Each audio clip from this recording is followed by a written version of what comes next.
In this video, I will be sharing with you how you can use Remitly money transfer to send money to Pakistan. When you sign up with the referral link in the description of this video, you will earn $10 and your first transfer free.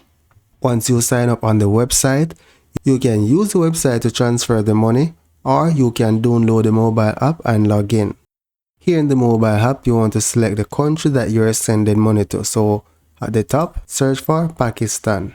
Then select Get Started. Enter the amount of money that you want to send.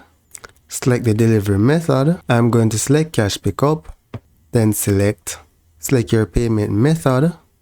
I'm going to select debit card. Then select continue.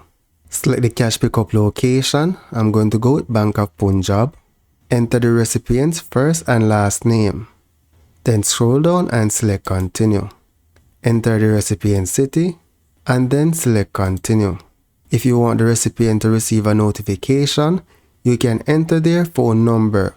However, this is optional, so you can select skip. Then select your payment method. Then on this page, all you need to do is review your transaction and it's send money. So that's it for now, guys. Thank you for watching and see you in the next video.